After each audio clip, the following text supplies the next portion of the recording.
Hello students, myself Anna Sahib Gaurane from Rayat Shikshan Sanstha's RBNB College Srirampur. I am junior college teacher in physics. Today we study a chapter from 11th science, that is optics. This is my second lecture on the optics. You know optics, it is the science of light. You also know different properties of light. Reflection, refraction, you also know the laws of reflection and laws of refraction. Now today we study the refraction of light.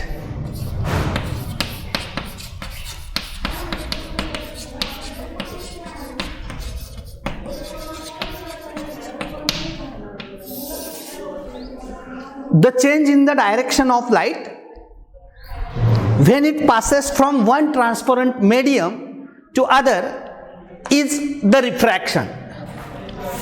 Suppose this xy is the refracting surface. It separates the two media. Medium above it we call it as, suppose, medium 1. Medium below it we call it as medium 2. And this xy is the boundary separating the two media. We call it as a refracting surface, and if we draw perpendicular to this surface, we call this perpendicular as a normal. Suppose this is normal to the refracting surface xy, or normal to the boundary separating the two media. This is the normal. If light is incident, suppose at point O, obliquely from medium 1 at point O, we call this as an incident ray. Then there is change in the direction of light when medium is changed. This ray is the incident ray.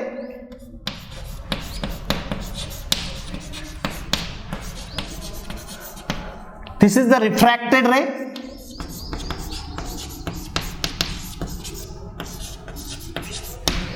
Angle made by the incident ray with the normal is angle of incidence. Angle made by the refracted ray with the normal is angle of refraction, and light is traveling from medium 1 to medium 2. There is change in the path of the light. When it travels from one medium to other, the phenomenon is a refraction. This phenomenon is a refraction, and we know Snell's law of refraction. For a given pair of media, medium 1 and medium 2, for a given pair of media, the ratio of sine of angle of incidence to sine of angle of refraction, this ratio is constant. For the given pair of media, this ratio is constant. This is the Snell's law of refraction. And this constant is called as refractive index of medium 2 with respect to medium 1.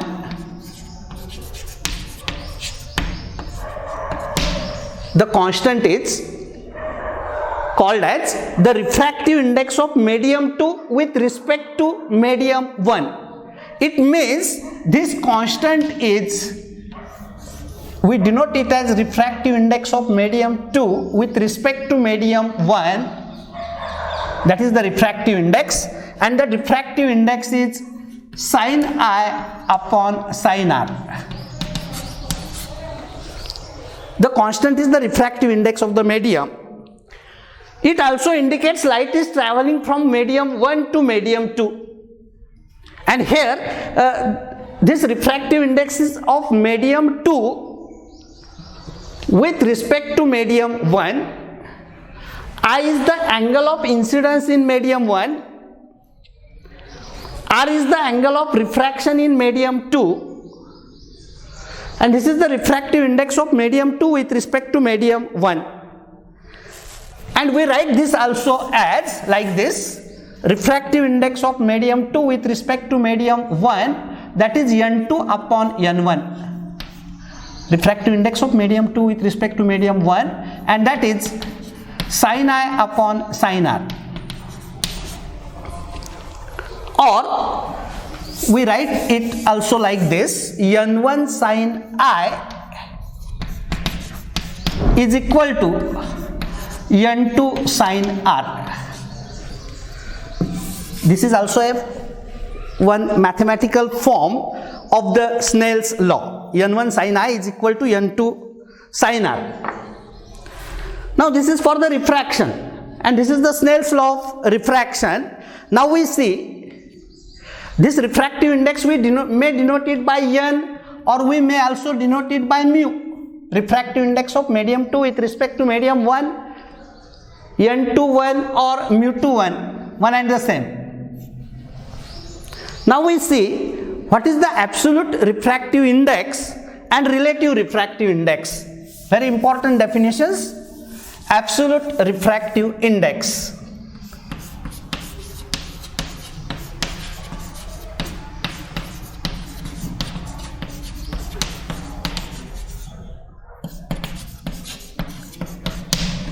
This is our medium 1. Light is traveling from medium 1 to medium 2. I is the angle of incidence in medium 1. R is the angle of incidence in medium 2. Absolute refractive index n, it is the ratio of speed of light in vacuum to speed of light in medium. So it is the ratio of absolute refractive index is c, that is the speed of light in vacuum,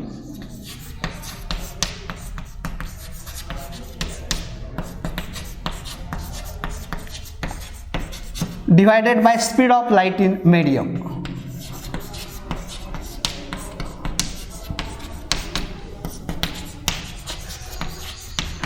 It means here incident medium is vacuum. If we consider the absolute refractive index, one main thing is the incident medium is vacuum, that is this medium 1 is vacuum, and this absolute refractive index is speed of light in vacuum to the speed of light in this medium, and this is nothing but the absolute refractive index of medium 2 with respect to medium 1. As the speed of light is maximum than the speed of light in any medium, in vacuum this speed is very high, that is about 3 into 10 raised to 8 meter per second. As speed of light is maximum, this absolute refractive index is always greater than 1. Absolute refractive index is always greater than 1. Greater value of refractive index, greater value of refractive index, that is n, means medium is optically denser. Optically denser. Optically denser means medium means the value of refractive index is greater. Smaller value of refractive index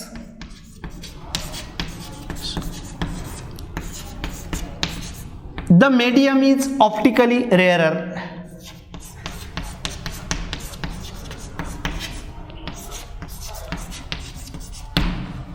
Greater value of refractive index, the medium is optically denser.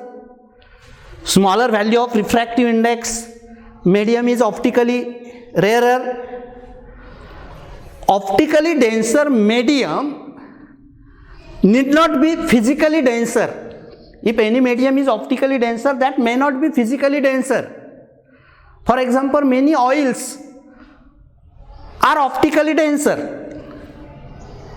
but they are not physically denser. So optically denser and optically rarer medium simply indicates the greater value of refractive index, that is the optically denser. Smaller value of refractive index, it indicates optically rarer medium. But this is the relative concept. The medium is optically denser and optically rarer. For example, for water, refractive index is 1.33. For ordinary glass, refractive index is 1.5. For diamond,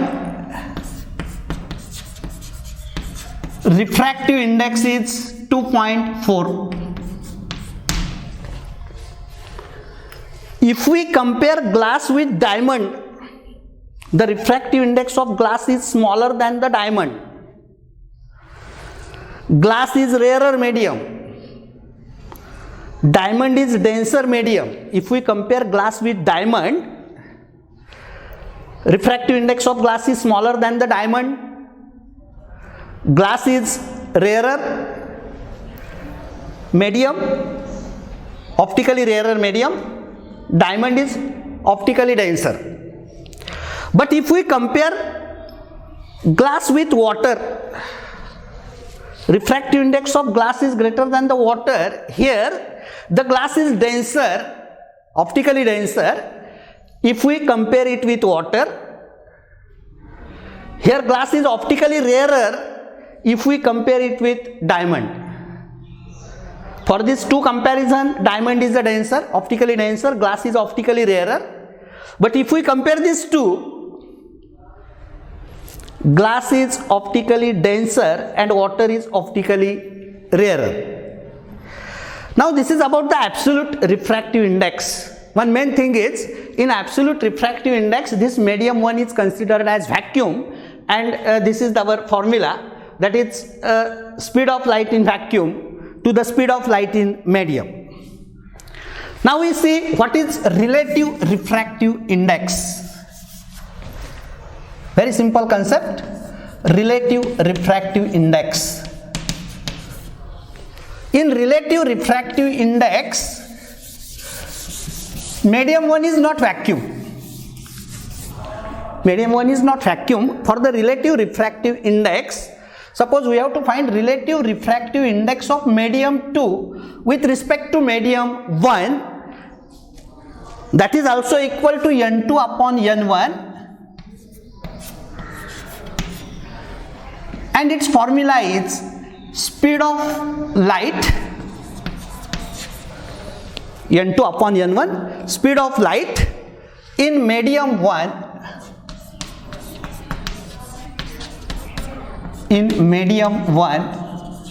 upon speed of light in medium 2.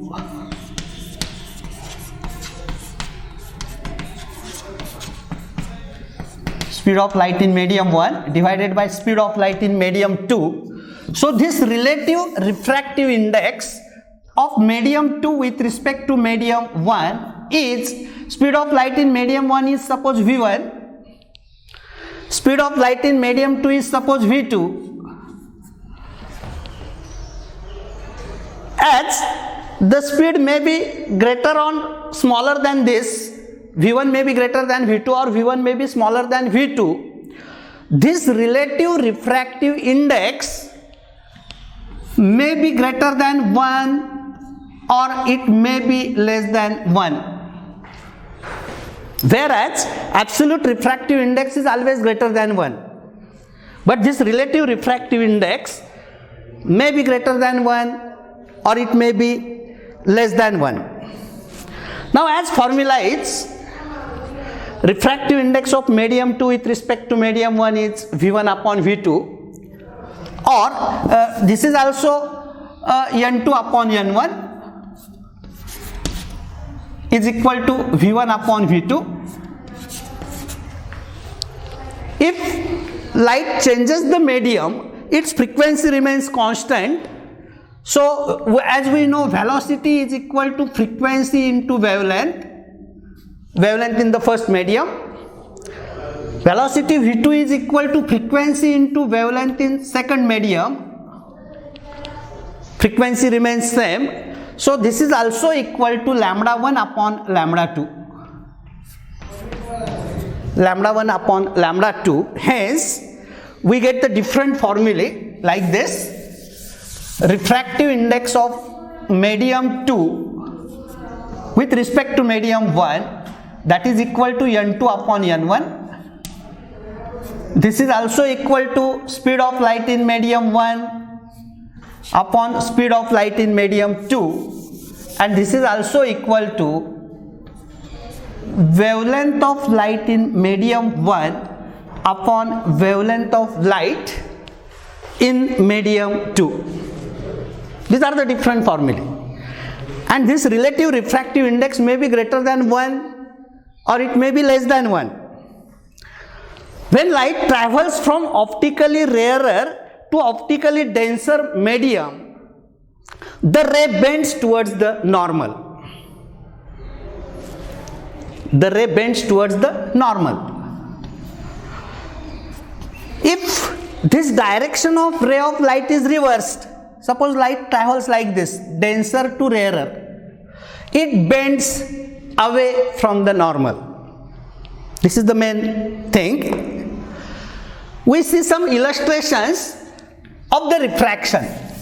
There are some examples of refraction in our everyday life. We see some illustrations of refraction.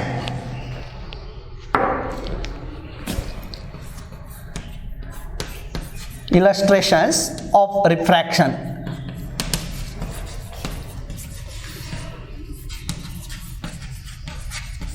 In our everyday life, we come across this phenomenon. When seen from outside, the bottom of water tank appears to be raised. If water tank is filled with water, and if we see from outside, the bottom of the tank appears to be raised. This is due to refraction at plane surface of water. This is due to refraction of plane surface of water. The refractive index, in that case, refractive index of that water is real depth upon apparent depth. Real depth upon apparent depth. When we see from the outside, water tank is filled with water. Its bottom is appear to be raised. Its real depth is large, apparent depth is small, and refractive index of water is real depth upon apparent depth. It holds good for plain parallel transparent slab. See the figure? The plain parallel transparent slab is here. This is plain parallel transparent slab. Point object is placed at the bottom of the slab. This is glass slab. R is the real depth of the slab. Parallel transparent slab is there. This is a glass medium, suppose. Angle of incidence is in medium of refractive index n. Light is traveling from this point O. Angle of incidence is in medium of refractive index n. This is the normal to the slab. This dotted line is normal to the slab. OB and OA are the incident rays. As this ray is incident normally, this OA travels without any deviation. This OB is incident ray, it incident obliquely at the point B. It gets refracted along BC. I is the angle of incidence in medium of refractive index n. R is the angle of refraction in medium of refractive index 1, that is air. This I is the angle of incidence. These opposite angles are same, it means this is R, this total angle is also R. And suppose this distance is x. This is real depth, and these are the incident rays. The point object O, R is the real depth. This A is the apparent depth. The point object O at real depth R from the top of the glass slab appears to be at apparent depth A. This point object O appears to be at apparent depth A at point I when seen from outside. That point object O appears to be raised at point I when seen from outside, that is air. Considering these I and R are very small, this angle I and R are very small, then from figure tan I,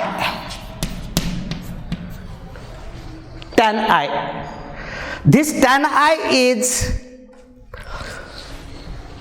see this angle of incidence, tan I is x upon A, tan I is x upon A.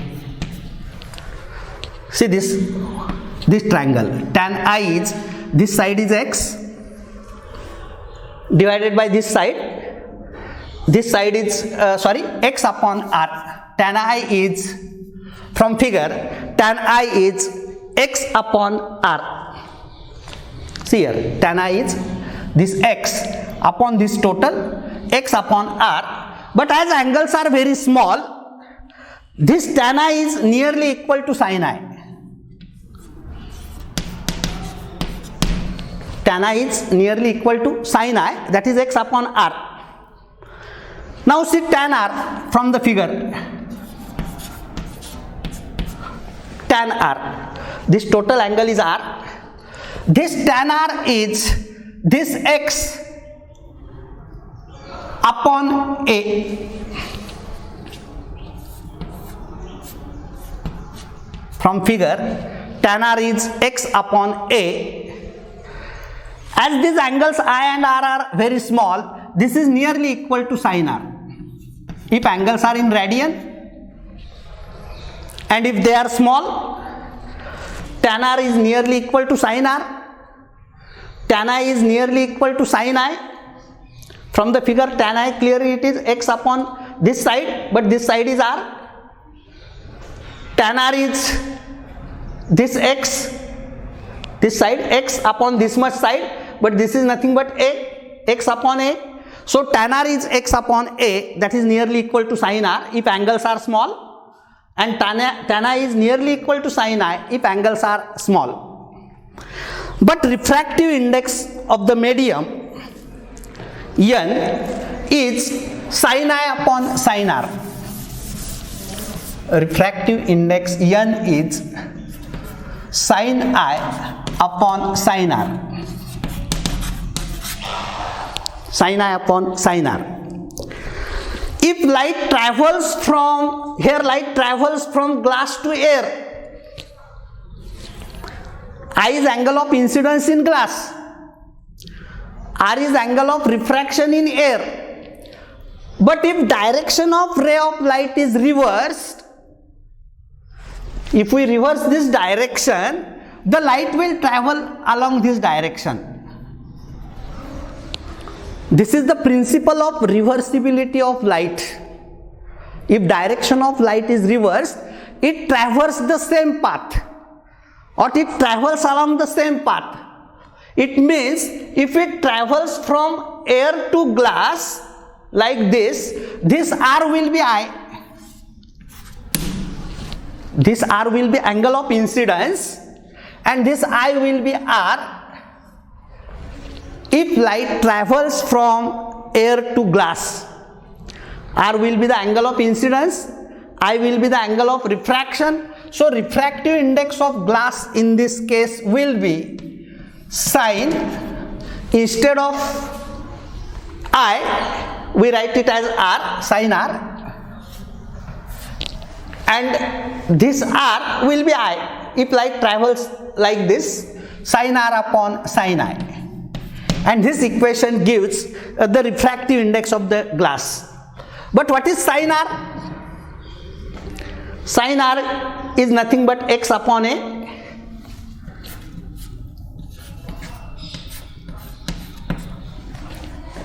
What is sin I? Sin I will be x upon r.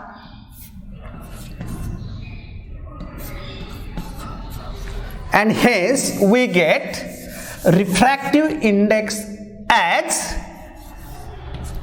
this x get cancelled, r upon a. Refractive index as r upon a, that is equal to real depth divided by apparent depth. Real depth upon apparent depth.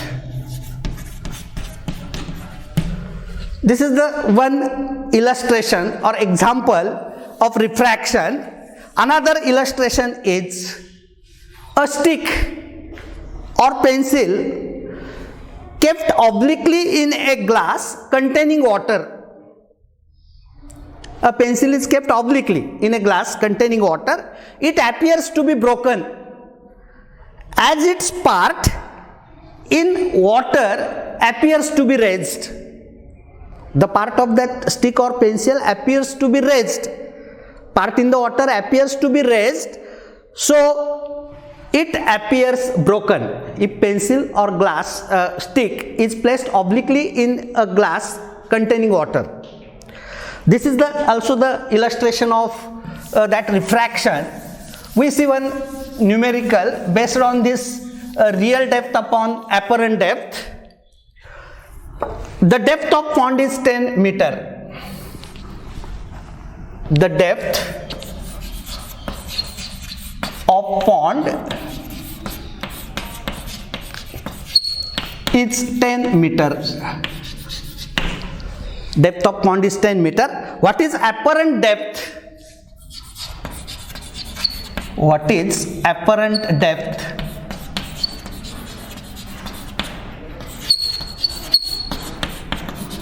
What is apparent depth for person looking normally?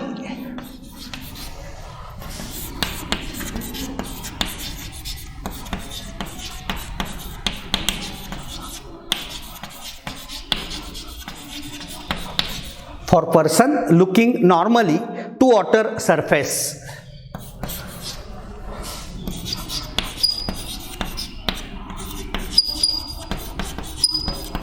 Looking normally to water surface, and refractive index of water is given, and that refractive index is 4/3.